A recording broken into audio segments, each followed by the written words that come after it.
Selamat pagi Bapak Ibu, saudara-saudari yang terkasih.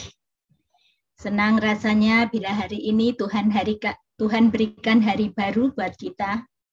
Setelah semalam kita bisa beristirahat dengan nyenyak. Dan kita akan mulai persekutuan doa pagi ini dengan memohon pimpinannya untuk Tuhan ajarku berdoa dalam PPR 2 nomor 355.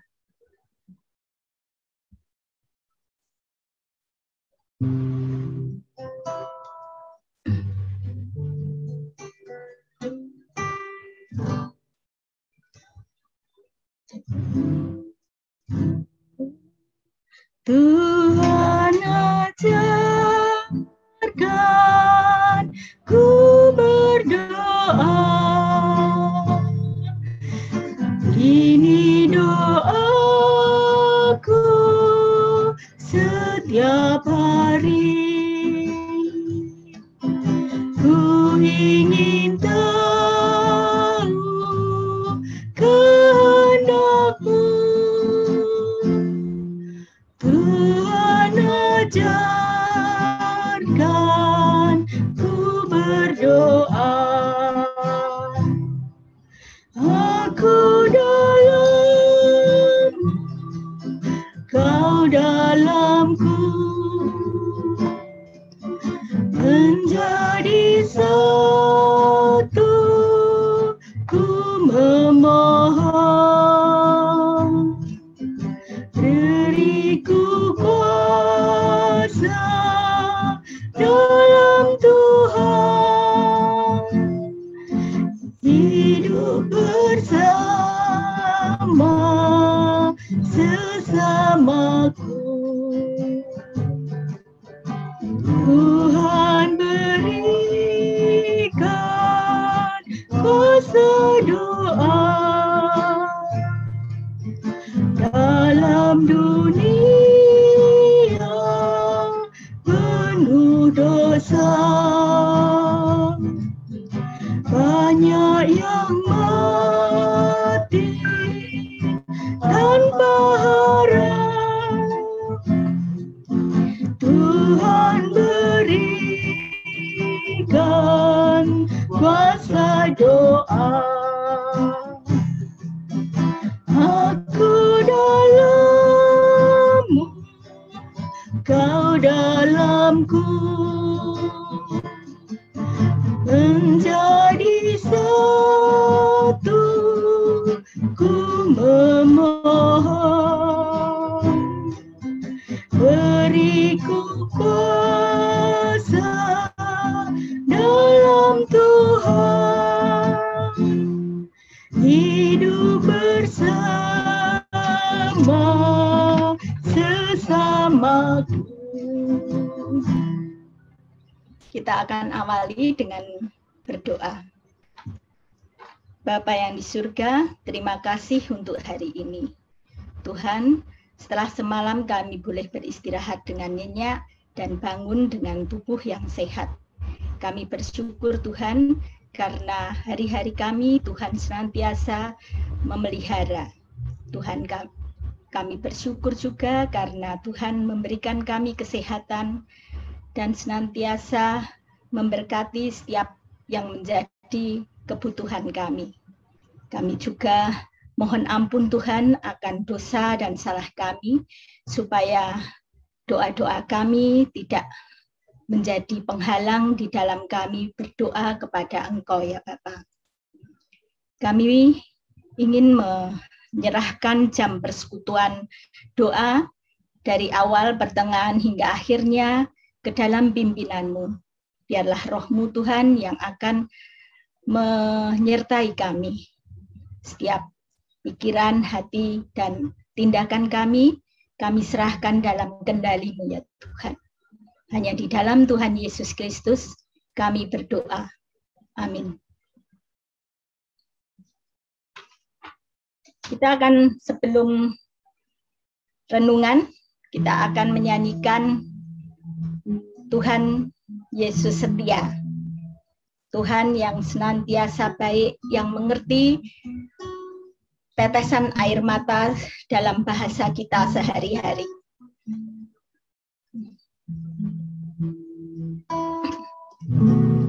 Tuhan Yesus setia, Dia sahabat kita. Dalam segala susahku, selalu menghiburku. Yang mengerti bahasa tetesan air mata, waktu badai mengamuk dan gelombang menyerang, Tuhan Yesus setia. Tuhan Yesus setia, Dia sahabat kita. Dalam segala susahku, selalu menghiburku.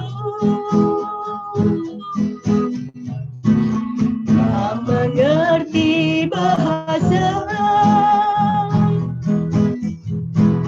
tetesan air mata,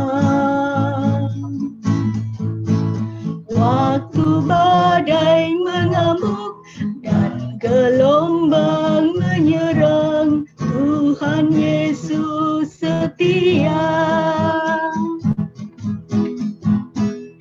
Saya persilahkan untuk renungan. Selamat pagi Bapak Ibu semuanya. Selamat berkumpul kembali di dalam Tuhan Yesus. Kita bersyukur bahwa kita diberi kesempatan pada pagi hari ini dapat berkumpul, dapat mempelajari firman Tuhan. Biarlah Tuhan menolong kita di dalam kita belajar tentang rencana kita, bukan rencana Tuhan. Dan rencana Tuhan sebaiknya menjadi rencana kita. Nah, untuk merenungkan firman Tuhan pada pagi hari ini, bersama-sama kita akan berdoa terlebih dahulu. Bapa kami yang di surga, Bapa yang kami kenal di dalam Tuhan Yesus, pada pagi hari ini kami mengucap syukur karena kasih setia-Mu sehingga kami boleh bangun dan menikmati hari ini. Tuhan kuduskan di dalam kami belajar tentang firman Tuhan. Biarlah renungan singkat ini boleh membawa kehidupan kami lebih sejahtera, lebih mengerti kehendak Tuhan, dan memahami apa yang Tuhan kehendaki dalam kehidupan kami. Biarlah hidup kami boleh sesuai dengan kehendak Tuhan, dan nama Tuhan dipermuliakan.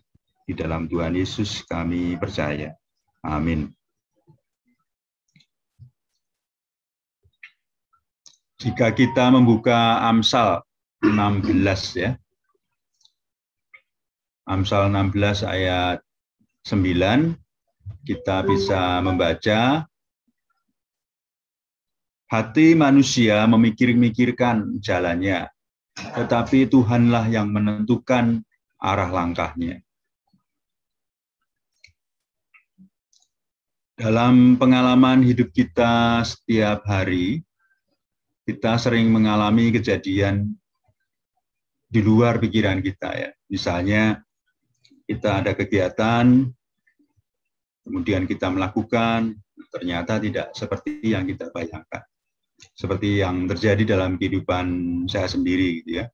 Suatu pagi saya ke kamar mandi, pengen cepat-cepat ya. Ingin cepat-cepat bersih gitu, mandi gitu ya, mempersiapkan diri agar dapat berganti pakaian gitu. Nah sayangnya sewaktu akan menikmati suasana toilet gitu, tiba-tiba kabel toilet putus. Nah rencana untuk segera mandi ya bubar gitu, karena apa? Karena ya saya terpaksa harus buka-buka cari pelaratan, mengganti kabel toilet yang putus, yang tepat gitu ya, cari mikir ya, ini pakai kabel atau pakai tali atau pakai kawat atau pakai apa gitu, supaya nanti sesudah saya gunakan dapat digunakan terus gitu ya, dapat digunakan oleh anggota keluarga yang lain gitu ya. Itu pengalaman yang simpel aja sehari-hari. Nah, kemudian pengalaman yang lain gitu ya. Satu kali pada hari Minggu kami rencana berangkat ke gereja. Nah, ternyata sewaktu hendak keluar pintu ruko, ya karena kami tinggal di daerah ruko gitu ya, tiba-tiba pintu tidak bisa dibuka sama sekali gitu ya, kan aneh. Tarik-tarik nggak bisa, pakai kunci nggak bisa gitu ya, macet luar biasa gitu. Ya akhirnya berangkat ke gereja jadi berantakan gitu, padahal semua sudah mandi, sudah siap gitu ya. Tidak bisa guna, kami harus telepon tukang untuk buka. Mereka pakai alat, pakai yang untuk potong besi gitu ya, supaya bisa diganti kuncinya gitu ya. Nah itu rencana berantakan semua, tidak seperti yang dibayangkan. Demikian juga pada kesempatan lain di gereja diberi tugas untuk memimpin kegiatan ya. Tiba-tiba waktu dalam perjalanan ya, jalan di blok, ada kampanye hari itu, sehingga ya tidak bisa tepat waktu, agak terlambat itu ya. Mungkin yang di gereja ya marah-marah semua, tapi ya jalan tidak sesuai yang diharapkan. Tiba-tiba ada kampanye, orang yang ingin kampanye besar-besaran, pejabat itu ya, diberantakan semua waktu itu ya. Nah, kalau ketiga cerita tadi adalah cerita sehari-hari ya, yang mudah kita cerna karena terjadi dalam kehidupan sehari-hari. Nah, salah satu kegiatan yang tidak sehari-hari ya, mungkin bisa kita lihat dalam kegiatan kami investasi gitu ya. Kami ya ingin ikut-ikutan investasi gitu. Pada bulan 1 dan sampai dengan ketiga gitu, kelihatannya trennya naik gitu ya. Kami mendapatkan berita dari brokernya gitu, yang sangat memotivasi gitu. Karena pendapatan naik, ya keuntungan ada. Nah, tetapi kami sendiri sebetulnya nggak pernah terima uangnya ya, karena kami simpan uang, uangnya naik, uangnya kami investasikan lagi ya supaya lebih besar lagi gitu ya. Nah, bahkan broker yang memfasilitasi itu diberi kesempatan untuk pergi ke luar negeri karena dia bisa meningkatkan investasinya dengan baik, memberi keuntungan bagi perusahaannya, bagi orang-orang yang difasilitasi gitu ya.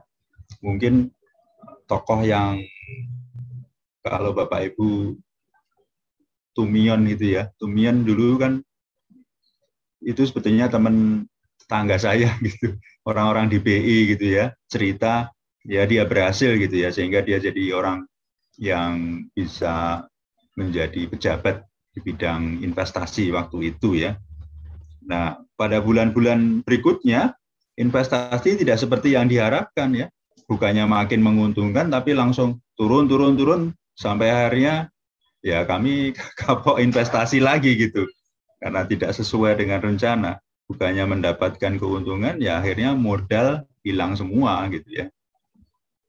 Nah itu cerita saya, cerita kami ya. Mungkin Bapak Ibu atau saya yakin ya, Bapak Ibu, rekan-rekan tentu punya kisah masing-masing ya. Sudah punya rencana apa gitu ya, tapi berantakan gitu. Baik itu kejadian sehari-hari, ataupun kegiatan luar biasa ya, investasi udah miliaran mungkin triliunan, saya nggak tahu gitu ya, rencana tidak bisa berjalan sebagaimana seharusnya. Nah itu adalah keinginan manusia yang tidak bisa atau bukan menjadi rencana Tuhan, bukan itu rencana Tuhan ya. Firman Tuhan mengingatkan agar kita menyadari bahwa manusia bukanlah penentu kehidupan ini. Manusia bisa membuat rencana, tetapi Tuhanlah yang menentukan jalan hidup masing-masing gitu ya. Mungkin kalau saya mengingat kejadian dalam kehidupan Antonia gitu ya. Antonia dulu waktu belajar waktu SD atau SMP saya lupa. SD sepertinya ya. Masih berusaha belajar gitu, tetapi ya karena orang tua itu kan pengennya dia itu bisa mengerti cepat gitu ya. Tetapi waktu itu saya berusaha memikirkan ya sampai saya dapat penglihatan ya, ada sinar gitu ya. Sinar itu saya pikir untuk saya gitu. Sinar dari surga, saya pikir untuk saya gitu. Nggak taunya sinarnya untuk Antonia. Kemudian ada suara yang berkata pada saya, biarlah dia menjadi bagianku. Kamu kan cuma menemani gitu ya. Saya terus diam. Saya nggak berani marah lagi sama Antonia dan sampai jadi sarjana. Artinya kehidupan dia ya biarlah Tuhan yang mengatur gitu ya, bukan saya yang menentukan kehidupannya. Tapi saya berusaha menjadi teman gitu ya, menemani hidupnya gitu ya. Mungkin kita juga bisa belajar dari Thomas Andrews. Kalau Bapak Ibu seringkali ingat ini kapal Titanic ya, yang membuat kapal Titanic. Titanic merupakan kapal yang sangat mewah dan modern pada zaman itu ya. Kapal itu dibuat dengan bahan-bahan yang baik gitu. Sehingga pembuatnya merasa kapal itu akan kokoh terhadap serangan dan bahaya apapun karena merasa sukses atas hasil kerja kerasnya itu gitu. Thomas Andrews kemudian pernah sesumbar gitu. Kapal ini tidak akan pernah tenggelam. Bahkan oleh Tuhan sekalipun. Wah, luar biasa ya, sombongnya ya. Nah, saat melakukan perjalanan pertamanya menuju Amerika, Titanic nabrak gunung es ya. Dan kapal ini terbelah menjadi dua bagian. Thomas juga salah satu penumpang yang tenggelam bersama dengan kapalnya itu. Kemudian kita juga bisa belajar dari Tancredo Neves gitu ya. Dia seorang politikus, seorang presiden terpilih ya, baru terpilih ya. Tetapi meninggal tepat sebelum hari pelantikannya. Pada saat kampanye, ia sesumbar gitu ya. Jika ia mendapatkan lebih dari 500.000 suara saat itu ya, maka tidak akan ada seorang pun yang mampu menghalanginya. Nah, ini yang nggak enak kalimat berikutnya. Karena bahkan Tuhan pun tidak bisa menurunkan dia. Nah, dia pikir gitu ya. Nah, pada saat itu, dia memang berhasil mendapatkan 500.000. Maju sebagai presiden terpilih gitu. Namun, pada saat sebelum duduk di singgasana sebagai presiden, secara sah gitu ya, Tancredo meninggal terlebih dahulu. Ya, kita tidak tahu gitu ya. Nah, satu raja-raja 22 kita bisa belajar dari Raja Ahab ya. Bapak Ibu kalau ingat kisah ini, Raja Israel ya. Dia bersama-sama dengan Raja Yosafat, Raja Yehuda, mereka nyamar gitu. Yang nyamar itu sebetulnya sih Ahab gitu. Yosafat sih enggak. Sebetulnya yang diincar itu Raja Ahab itu gitu. Aku akan nyamar. Kamu ikut aja, kamu pakai pakaian kebesaranmu, aku nyamar aja ya supaya orang nggak tahu gitu. Nabi Mika sebetulnya sudah mengingatkan, jangan maju gitu. Tapi Mika kan diancam-ancam gitu. Kamu kalau ngomong yang baik gitu. Ya saya disuruh ngomong apa? Ya sudah ngomong itu gitu ya. Sampai dia sendiri kesel gitu ya. Malah Mikanya juga dimasukkan penjara lah dan lain sebagainya gitu. Dia tidak mau mendengarkan kehendak Tuhan. Dia lebih suka dengan rencananya sendiri. Dan rencananya ini juga didukung oleh para nabi palsu ya di sekitarnya. Yang terjadi, ya prajurit kan bingung mana rajanya kok ada kok cuman satu gitu, padahal itu bukan yang diminta untuk dipanah gitu ya. Ya pokoknya tiba-tiba ada panah itu melesat sendiri gitu ya, nggak sengaja. Ya kena Raja Israel yang menyamar tersebut, akhirnya mati gitu ya. Nah, ternyata kita diingatkan ya, kita harus memahami apa yang seharusnya kita rencanakan dan berbuat itu sesuai dengan firman Tuhan. Kita harus mendengar kehendak Tuhan dalam kehidupan kita. Di dalam Yakobus 4 ayat 13 sampai dengan 17 disampaikan, jadi sekarang hai kamu yang berkata hari ini atau besok kami berangkat ke kota Anu, dan di sana kami akan tinggal setahun dan berdagang serta mendapat untung. Sedang kamu tidak tahu apa yang akan terjadi besok. Apa arti hidupmu? Hidupmu itu sama seperti uap yang sebentar saja kelihatan, lalu lenyap. Sebenarnya kamu harus berkata, jika Tuhan menghendakinya, kami akan hidup dan berbuat ini dan itu.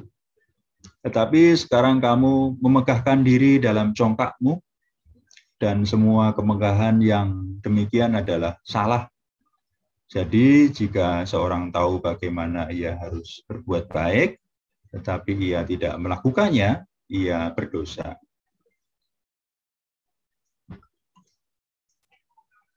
Hendaklah kita berpikir ya, biarlah rencana Tuhan yang terjadi dalam kehidupan kita. Sebagaimana Tuhan Yesus sudah mengajarkan kepada kita, jadilah kehendakmu di bumi seperti yang di surga, seperti di surga. Demikianlah renungan singkat pada pagi hari ini, biarlah boleh menjadi berkat bagi Bapak Ibu semua untuk mengiring kita bagaimana kita menikmati kehidupan kita hari ini dan seterusnya. Tuhan Yesus memberkati kita semua, dan kita tutup dalam doa. Bapa kami yang di surga, terima kasih untuk firman-Mu yang sudah mengingatkan kami semua.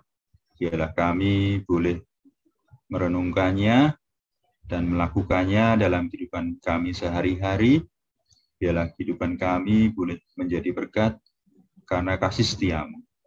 Di dalam Tuhan Yesus kami percaya dan menyerahkan kehidupan kami.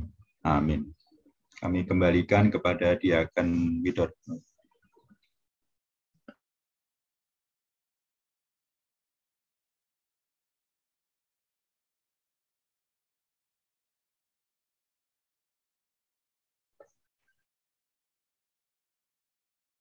Terima kasih renungannya. Seperti yang Tuhan ajarkan dalam doa Bapa kami ya, jadilah kehendak-Mu di bumi seperti di surga. Tiba saatnya kita akan berdoa, doa-doa syafaat yang sudah saya kirimkan melalui WA, dan ada untuk yang mengucap syukur ada titipan dari Karin. Jadi Karin sudah diterima di Universitas Ubaya, Jayabaya, dan dapat beasiswa. Puji syukur ya, Karin jadi mahasiswa sekarang, mahasiswi. Untuk yang doa mencari pekerjaan berarti Jessica dan Inabel. Tambahkan di situ.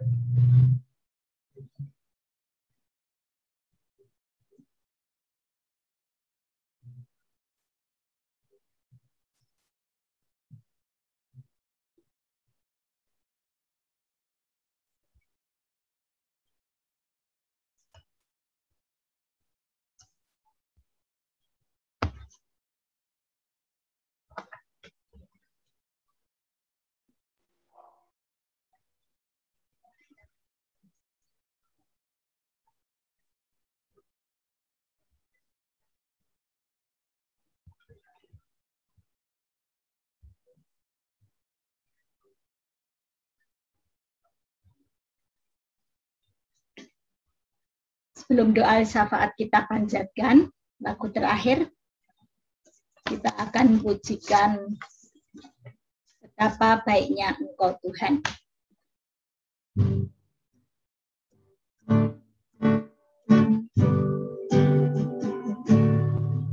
Betapa baiknya Engkau Tuhan, kasih-Mu tiada berkesudahan. Betapa mulia kasih-Mu Yesus, jiwaku diselamatkan. Hosana ku memuji Tuhan, hosana ku tinggikan Yesus. Hosana, hosana, hosana. Betapa baiknya Engkau Tuhan, kasih-Mu tiada berkesudahan. Betapa mulia kasih-Mu Yesus, jiwaku diselamatkan.